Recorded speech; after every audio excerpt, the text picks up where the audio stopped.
We'll call the meeting to order. It was properly posted on September 11th. The prayer and pledge will be led by Commissioner Ray Vaughn. Would y'all please stand? Join me in prayer. Kind and loving Heavenly Father, we appreciate the new day that you blessed us with. Help us to use it wisely. Father, we are mindful of all of those that have suffered tragedy and loss as a result of the recent storms, both in Houston and in Florida. We pray for them that they will recover quickly and help resources be available to see that happens. Father, for those who have been preserved, their life has been spared, especially my daughter and her husband and my grandson in Florida. Thank you for the benevolence in that regard. Please continue to watch over each and every one of us as we perform our duties. Help us to do that to the best of our ability. Help us always to consider first and foremost those that placed us in this position, the people of Oklahoma County. These things we pray in your Son's blessed name. Amen. Please join me in the flag salute. I pledge allegiance to the flag of the United States of America and to the republic for which it stands, one nation under God, indivisible, with liberty and justice for all. Thank you. Is there a motion to approve the minutes of September 6th? All in favor say aye. Aye. 5 through 10 are our consent docket items. All in favor say aye. Aye. Fire equipment agreement with the City of Midwest City. All in favor say aye. Aye. Juvenile Bureau has two more of their grants.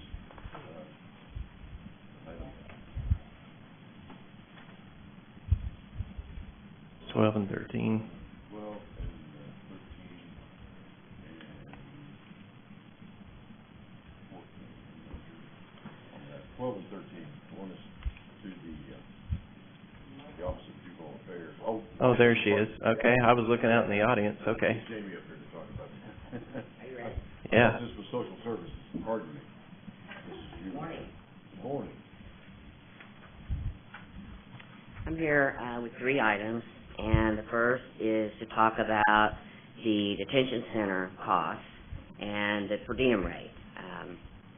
The sheet that you have has a lot of information on it. But what I really want you to focus on today is we have really 5 different calculations here, and I'll tell you why. If you'll look at the middle big table, we approached calculating our per diem based on taking all of the operating expenses that were just detention. We went through every invoice. If we had an order for janitorial, we figured out which mop heads were being used to maintain the building and which ones were down in the detention closet. That is how specific we got. So we took their operating and their personnel costs. To figure out a percentage of everything else, we decided to use 62% because the current FTE status they have for FY17-18 actually represents 62% of all of our positions. When we first started talking about this, and Joe, I see you looking at me funny because you probably remember the old 66%, but you will remember, I think, in some of the BET meeting discussions where there was a lot of confusion over the 15-16 staffing numbers. Rather than attempt to try and reconcile those with people that no longer work for us and the records were inaccurate, having worked with the BET to establish an accurate list for 17-18, that's what we're using for our positions. So that's why that percentage changed just a little bit. The first time we calculated it and talked to the BET, if you'll look at the first column that says 79 beds, that formula is based on using 79, not 80 beds, which is what we have, but 79 because that's what OJA contracts for. and that represents $222.88 a day. That's 100% of the cost, not 85%.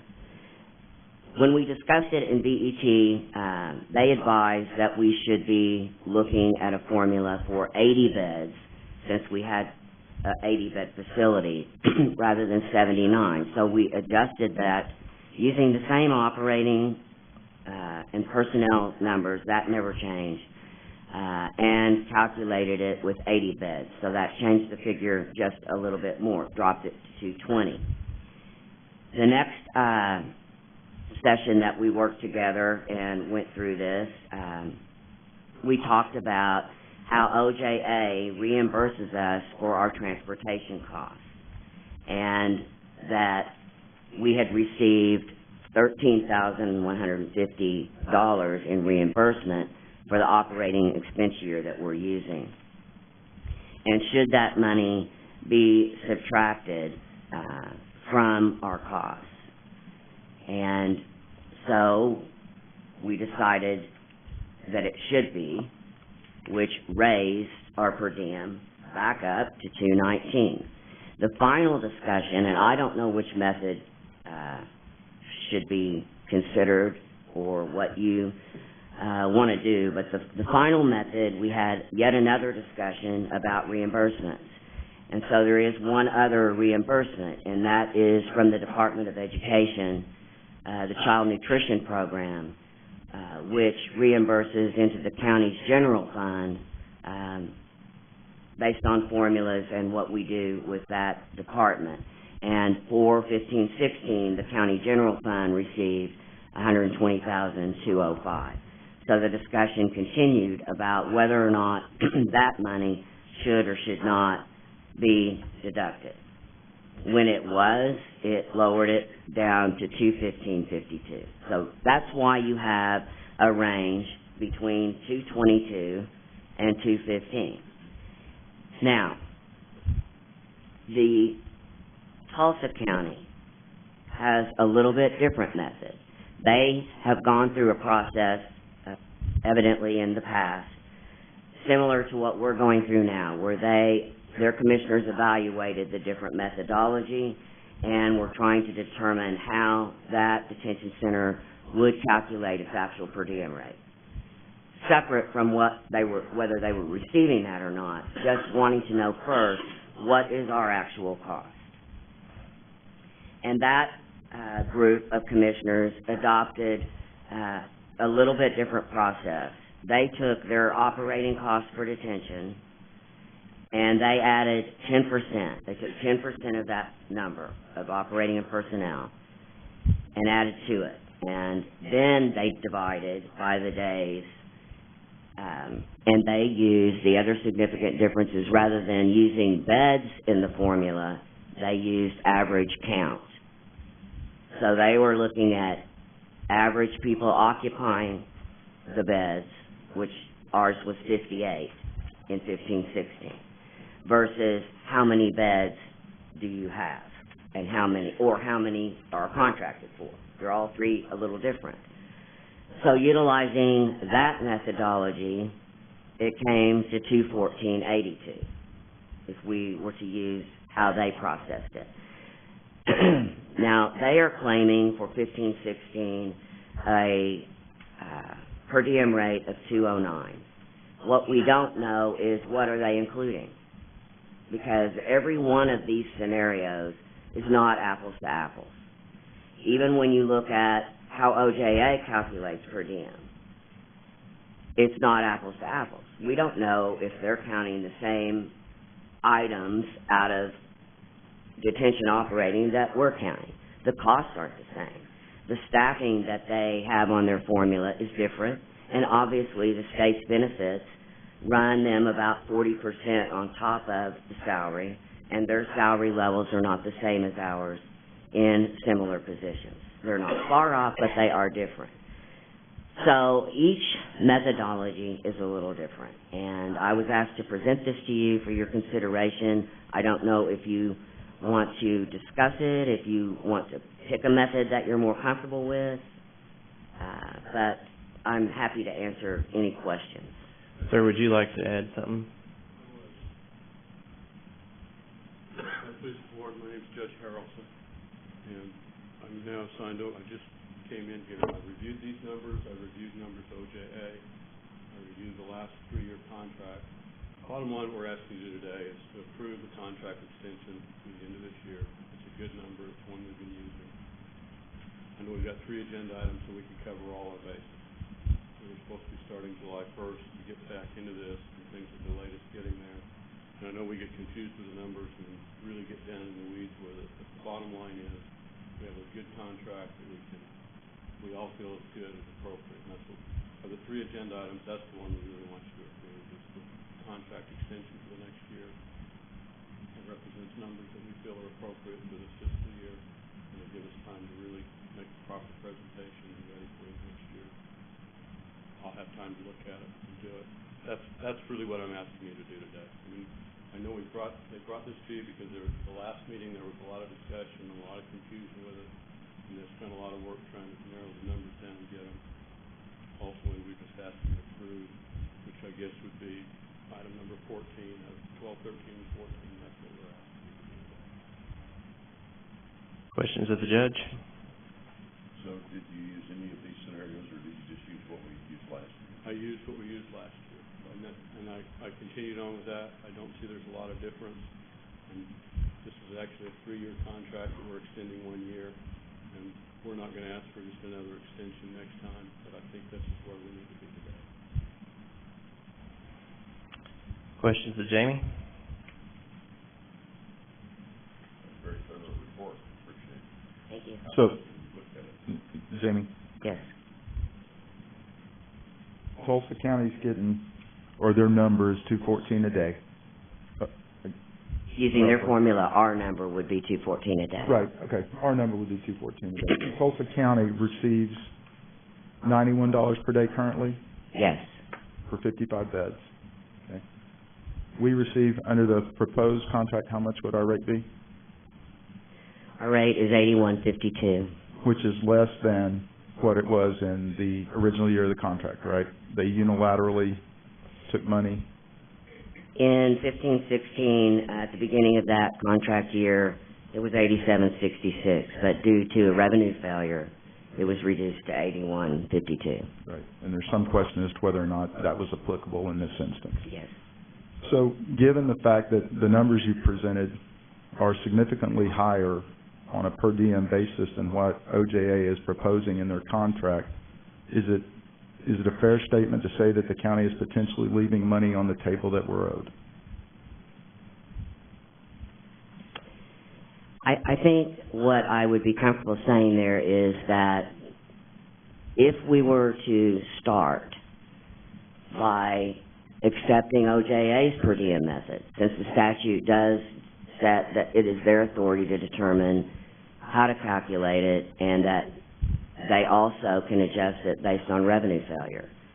So if we just start there at the 90-something per day, there's still a difference, and that might be something that I would suggest we look at in contract negotiations next spring while they're still in session, not while they're facing, the state's facing a $215 million shortfall, and they're probably going to get another cut, which there's no guarantee that they will continue to be able to fund 79 beds at the $81 rate. Are we currently invoicing them for this current fiscal year? Yes. Have they paid? No. They plan to pay, but because we don't have a contract, Mr. Smith is here with OJA, and he advised me that they have every intention of paying, but they're going to have to go through some kind of legal process to do it because they don't have a contract to pay off of.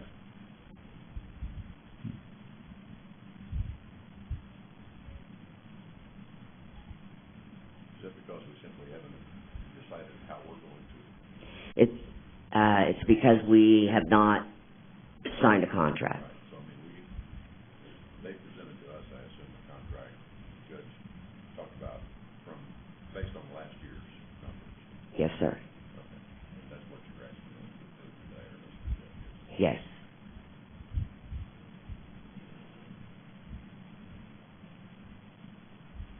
Any other questions? I move to receive item 12. Right. Receive the presentation. Second? All in favor, say aye. Aye. Now on 13, is there a motion?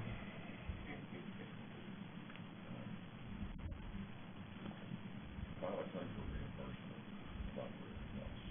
Talking about what has not been paid from July 1 forward. That's what that agenda item is, addressing. It would not be my recommendation during this contract year. If I might. Sure. Commissioner, it was my understanding from some discussions that we had, there was some language in the statutes that mentioned making an application to the Office of Juvenile Affairs regarding funding for the reimbursement of detention costs.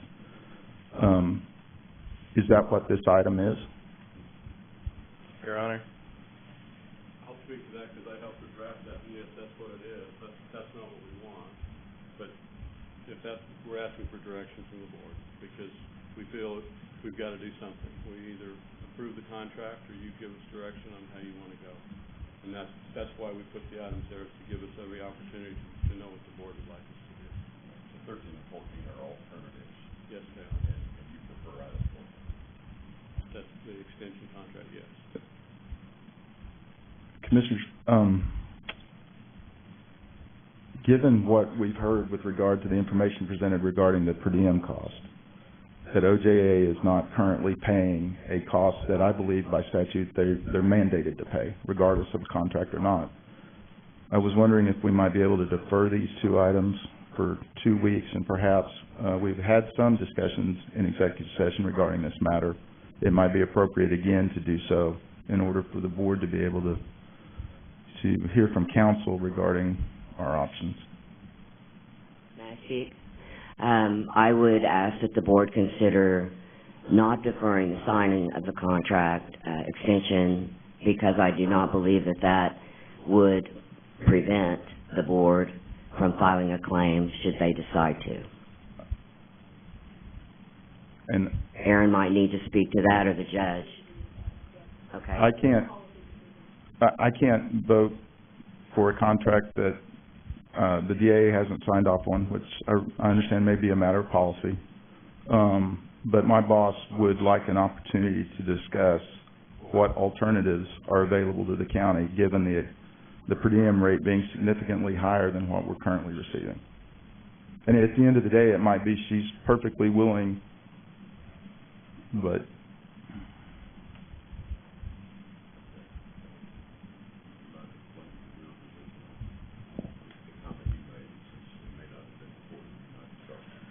Well, just on, the question that was, the issue that was brought up in terms of whether or not signing the contract now would preclude application for additional monies. There's nothing in the contract that would allow that, and I think the contract would actually, the language of it would prevent the county from doing that. But whether the county wants to do that is the policy question, not a legal issue.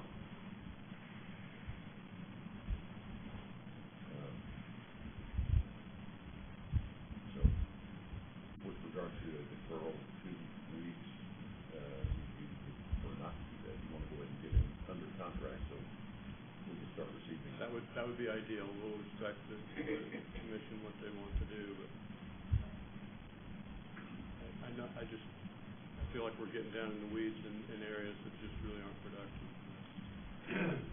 Well, the bottom line is you don't anticipate we're going to get paid more than $81, period, right? We can ask for the moon, but that's about what we're going to get paid in your estimation? Yes.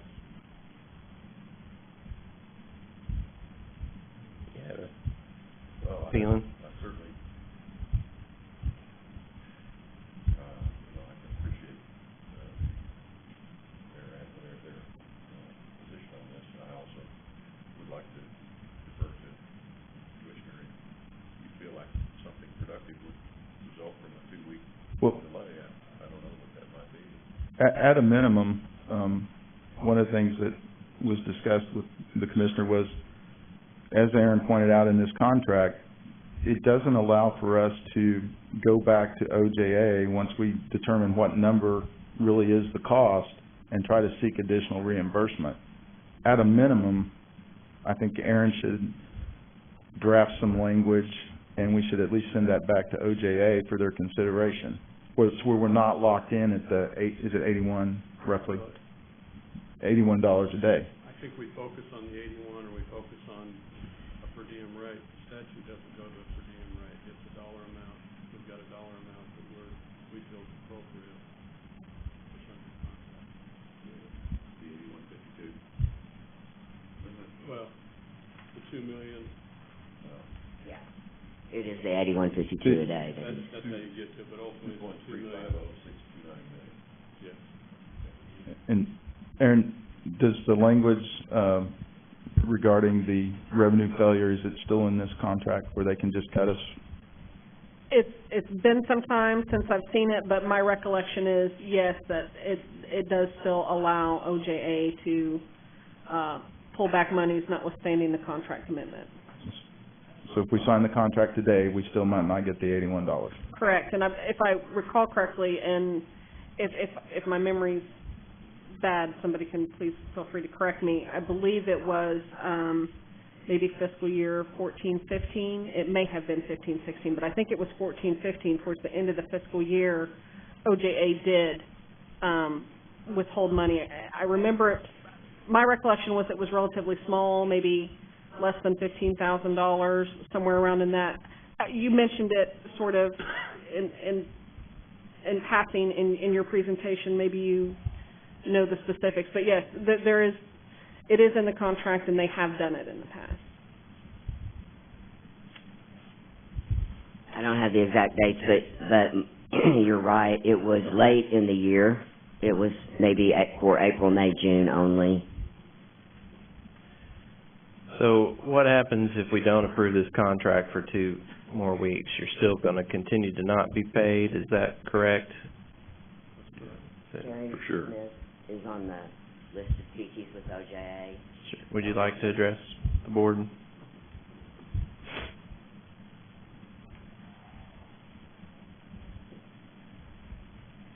Thank you for inviting me. Our intention is to pay the claims. We do not have a mechanism to do that at this time because we don't have a signed contract. There is a way to do that, and they do a very good job in this facility, and I appreciate their work. We intend to pay them, but it would certainly be easier if we had a signed contract to be able to do that. But at this point in time, there'll be some legal processes that we would need to go through if it's decided not to sign the contract. We intend to pay it. I understand.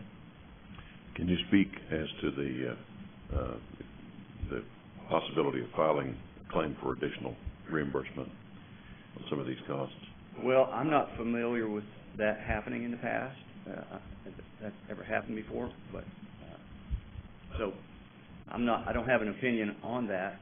We are appropriated money for detention. We also are, I will have to say, we're also concerned with another budget failure. Our intention is to try to protect these detention rates with every means that we have, because we know that they need this money. But we can't predict what the legislature is going to do, so that is a concern for us too. Further questions? May I ask a question? The question was presented also about possibly amending the contract to remove language regarding that clawback provision in the event of a revenue failure. Is OJA open to negotiations regarding that clause? I would have to defer that to our general counsel and our director on that, because that's a very important change in the contract. So I can't say that at this time. Sir, I might have not heard correctly. Did I hear you say OJA intends to pay the bills regardless of whether or not there's a contract? Do you just have to go through a legal process to do so? Yes, that's our intention. Okay. Thank you. You provided the service in a very good way, and we intend to pay that. But once again, I haven't dealt with that situation before, but our general counsel tells us that there is a way that we can do that. Jamie, how's your budget going along with this, with not getting reimbursement? Well, it's actually not having a direct impact on us because the money goes into your general fund. It doesn't come back to our budget account, to my checking account. we- So it's going to have, I would presume, it will begin to have an impact on the county's general fund revenue. It would be, oh, excuse me. So we front fund Yes, these expenses Next and then fiscal are year. reimbursed by, the state. yes, sir. I see. So we don't, Danny, do we begin to deposit those and start using those dollars now, or do we bank them all until July 1 and put them in towards the next fiscal year? It's built into the general fund revenue projection for the fiscal year. So we start using them this year?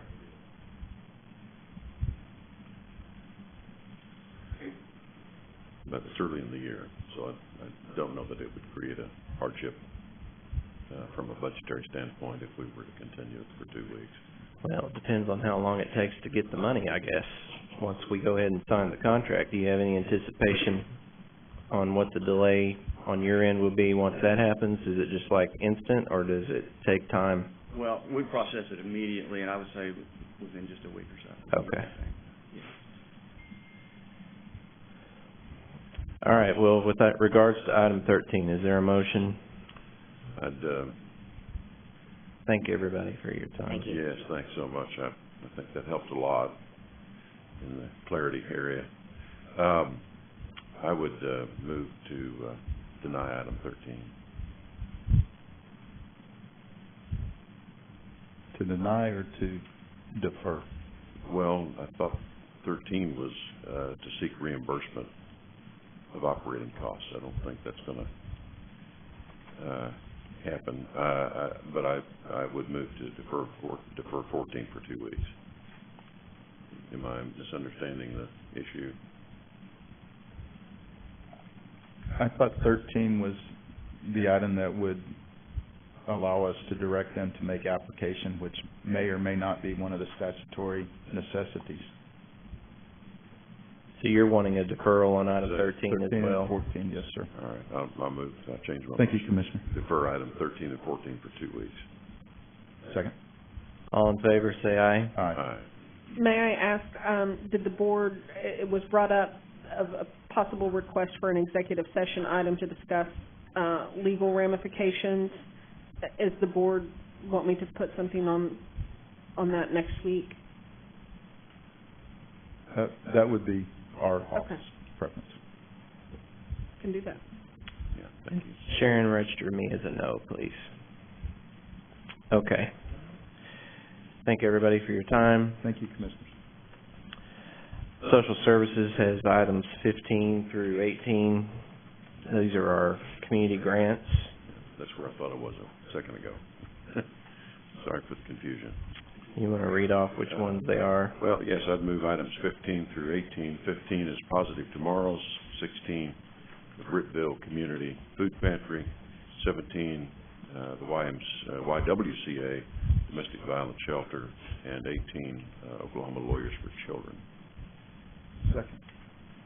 All in favor, say aye. Aye. The sheriff has 2 more school resource officers. I'd move item 19. Crossings Christian School. John, are these current positions?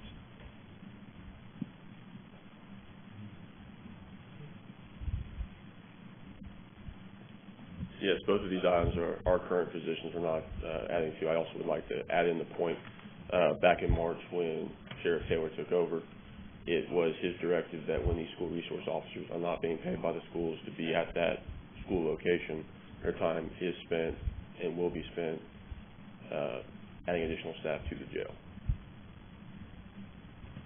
Thank you, John. So we're pretty staffed up in the summertime. In the jail, whenever these school resource officers are not in the schools, they are assigned to the jail. Meaning just when they're on summer vacation? Summer vacation, winter, spring breaks, when they're not taking their annual leave, they are in the jail. Okay. That's something that's been fairly new. Move approval. Second. All right, all in favor, say aye. Aye. No. Reoccurring items, move the claims. Move the claims. Second. All in favor, say aye. Aye. No change to the blanket. Move the blankets. Second. All in favor, say aye. Aye. Any citizens to be heard? Additional citizens to be heard? John.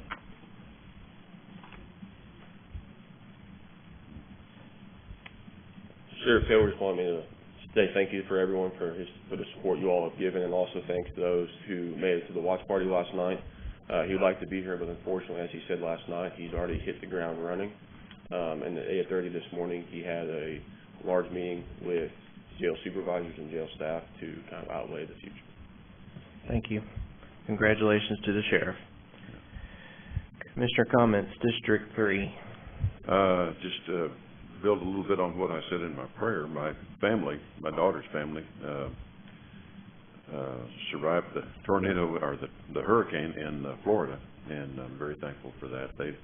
They lost power at their home, but really did not sustain a lot of damage. They have a home in St. Petersburg where they live, and in the St. Petersburg, Tampa area, which was the kind of the bullseye of the storm, managed to survive that fairly well without a lot of damage. So Good. very appreciative. District 1. Commissioner Johnson is attending the fly-in with the Chamber in Washington, D.C., and she'll be back later this week. Very good. As I mentioned, congratulations to Sheriff Taylor for his election. Any new business? Hearing none, the opening of the bids. Amber? I'd like to make mention of one item, Michelle, that we have 3 bids to open. That's actually only 2. That's CW 18031 is not scheduled to be open until the 1st of October. Is there a motion to strike that from the agenda? So moved. Second. All in favor say aye. Aye. All right. Now we'll proceed with opening the other 2 items. Okay. The first bid is CW 18021. That's for safety barricades, traffic signs and posts, warning devices and accessories countywide. Swarco, accessories squared. Central Vulcan signs. And Action Safety Supply. The second bid is CW 18034 for miscellaneous printing countywide, commercial art design, and Royal Printing Company Incorporated, and that concludes the bid. Is there a motion that be tabulated and returned? So moved. Second. All in favor say aye. Aye. Is there a motion to adjourn? So moved. Second. All in favor say aye. Aye.